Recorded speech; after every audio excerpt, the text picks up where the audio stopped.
ఎందుకు ఏడుస్తావు? కొత్తగా ఏం జరిగింది? అనుకునేదే అయింది. అవును.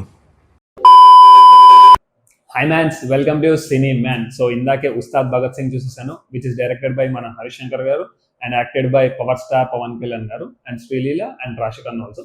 సో ఈ మూవీ చూసాక నాకు చెప్పాలంటే it's an outdated routine commercial entertainer అండి.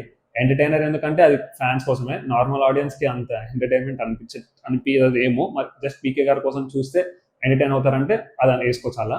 సో నాకైతే చాలా అవుట్డేటెడ్ అనిపించింది అండి. సారీ టు సే దిస్ మరి పవన్ కళ్యాణ్ ఫ్యాన్స్ కి అండ్ హరిశంకర్ గారికి కూడా.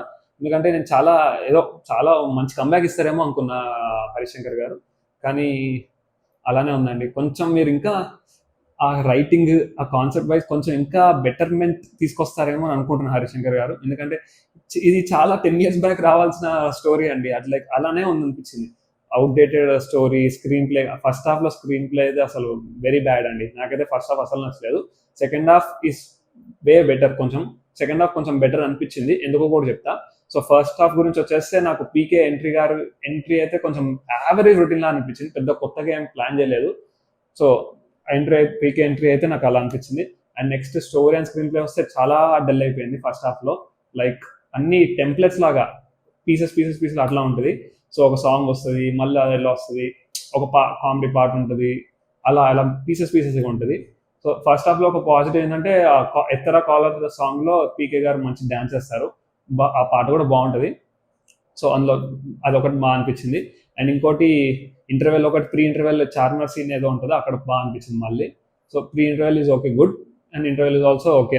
బీజం తమనన్న బాగానే కొట్టాడు. అంటే అంతా అయ్యాక కొట్టమంటే ఇంతకంటే ఎక్కువ అవుట్పుట్ ఎక్స్పెక్ట్ చేయలేదులే కానీ. సో అదైతే బాగా అనిపించింది. బీజం అయితే ఓకే. ఇంకా second half, so first half వచ్చేసి బిలో యావరేజ్ అనవచ్చు. సెకండ్ హాఫ్ వచ్చేసి ఇంకా శ్రీలీల గారి ఎంట్రీ ఉంటుంది. So second half main asset వచ్చేసి శ్రీలీల గారు అండి. పీకే గారికి అండ్ శ్రీలీల గారికి ఉన్న సీన్స్ కొన్ని బాగా అనిపించాయి నాకైతే. మరి అవతల వాళ్ళకి ఎలా ఉందో నాకు తెలియదు. నాకైతే కొంచెం బాగానే అనిపించాయి ఆ సీన్స్ అయితే. క్రింజ్ ఎక్కడా అనిపించలేదు ఫస్ట్ ఆఫ్ ఆల్. ఎక్కడ ఒక 3 to 4 ఉంటాయేమో cringe dialogues. So cringe scenes అయితే లేవు, క్రింజ్ డైలాగ్స్ ఉన్నాయి కొన్ని చోట్ల.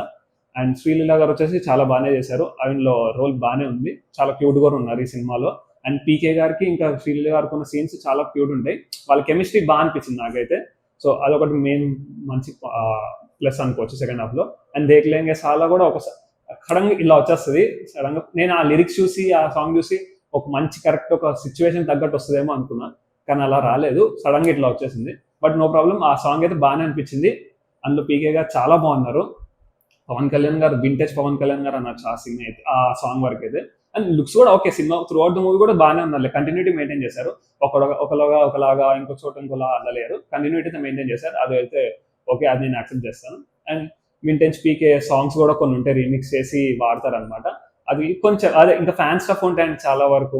సో ఎక్కువ వరకు ఫ్యాన్ స్టఫ్ మీద ఫోకస్ చేసినట్టున్నారు. మరి నార్మల్ ఆడియన్స్ కి అంత బాగా అనిపించకపోవచ్చు మరి. సో నెక్స్ట్ టైం నుంచి తీసేదంటే ముందరే చెప్పాను, ఇది ఫ్యాన్స్ కోసమే అని చెప్తే నార్మల్ ఆడియన్స్ వెళ్ళరు. ఇంకా ఈ మధ్య చాలా వరకు ఫ్యాన్స్ బాగా నచ్చుతుంది అని అంటున్నారు. సో నార్మల్ ఆడియన్స్ కూడా వస్తారు కదా, సో ముందరే వాళ్ళకి చెప్పేస్తే రాకుండా ఉంటారు. సో అదనమాట. అండ్ ఇంకా కొన్ని పొలిటికల్ రిఫరెన్సెస్ కూడా ఉంటాయి సెకండ్ హాఫ్ లో. అవి మరి కావాలని పెట్టారో న్యాచురల్ గా పెట్టారో మరి వాళ్ళకే తెలియాలి. కొన్ని అది వాంటెడ్ గా పెట్టినట్టయితే అనిపించినాయి, కొన్ని డైలాగ్స్ కానీ కొన్ని సీన్స్ కానీ. అండ్ సెకండ్ హాఫ్ లో థియరీ ఫ్లేవర్ కూడా లైట్ గా అలా వచ్చేస్తుంది అనమాట. ఎందుకంటే కొన్ని పోర్షన్స్ థియరీ నుంచి తీసుకున్నట్టు అని మనకు తెలిసిపోతుంది. మరి అందరికి అలా అనిపిస్తుందో నాకే అనిపిస్తుందో నాకు తెలియదు, నాకైతే అలా అనిపించింది. ఆ థియరీ ఫ్లేవర్ అయితే కొంచెం కొట్టింది సెకండ్ హాఫ్ లో. సో మీకు ఎవరికైనా అనిపిస్తే అది కమెంట్ చేసేయండి. సో అండ్ అదనమాట. విలన్ కూడా అంత స్ట్రాంగ్ ఏమి ఉండదు. ఇంకా విలన్ గురించి చెప్పేసి తెలిసిందే అండి. ఒక పొలిటీషియన్ ఉంటాడు అండ్ పోలీస్ కి పడకుండా ఉంటుంది అంతే. ఆ ఫ్లాష్ బ్యాక్ లో వాళ్ళిద్దరు ఒకటి ఉంటుంది. మళ్ళీ ఆ కాన్ఫ్లిక్ట్ కంటిన్యూ అవుతా వాళ్ళని వీళ్ళు చంపుకోవడం, వీళ్ళని వాళ్ళని చంపుకోవడం అవుతా అలా అంతే. చెప్తున్నా కదండి, 2015-2014 లో రావాల్సిన స్టోరీలు ఇవన్నీ. సో ఇప్పటికి ఇంకా అది ఏదో కొంచెం మేకప్ వేసేసి దాన్ని అలా ఏదో కొంచెం మంచి కెమెరా చూపించేసి పెట్టేస్తున్నారు. సో అంతే తప్ప పెద్దగా ఏం లేదు. సో నాకైతే అది అనిపించింది అండి. ఒకటి పాజిటివ్ ఏంటంటే వింటేజ్ పీకే లుక్స్ ఉంటాయి. అండ్ ఫ్యాన్స్కి అయితే కొంచెం ఫ్యాన్ స్టఫ్ ఉంటాయి. అండ్ శ్రీలీల గారి పోర్షన్ బాగుంటుంది అండ్ సాంగ్స్ కొన్ని బాగున్నాయి. సో అదనమాట. సో ఓవరాల్ గా చూసుకుంటే it's regular routine template movie అండి. చాలా రొటీన్ ఉంటుంది. ఎవ్రీథింగ్ స్క్రీన్ ప్లే వైజ్ కానీ స్టోరీ వైజ్ కానీ మీకు కొత్తగా ఏం అనిపించదు. కాకపోతే ఫ్యాన్స్ కి కొంచెం స్టఫ్ ఉంటుంది, వాళ్ళకి కొంచెం ఎగ్జైట్ అయ్యే సీన్స్ ఉంటాయి అనమాట. సో అదొకటి బాగా అనిపిస్తుంది. సో అదండి, నాకైతే ఇలా అనిపించింది. మీకు ఎలా అనిపించిందో కమెంట్ చేసేయండి, చూసేయండి. అండ్ ఫ్యామిలీ ఆడియన్స్ కూడా పక్కా పవన్ కళ్యాణ్ గారి సినిమా అంటే చూస్తారు. సో వాళ్ళకి నచ్చచ్చేమో, చూడండి. ఎందుకు బాగుందో చూడండి, ఎందుకు బాగాలేదో చూడండి. సో చూడాలి. సో అదనమాట. I'll see you in the next video. చెప్పింది చేయి.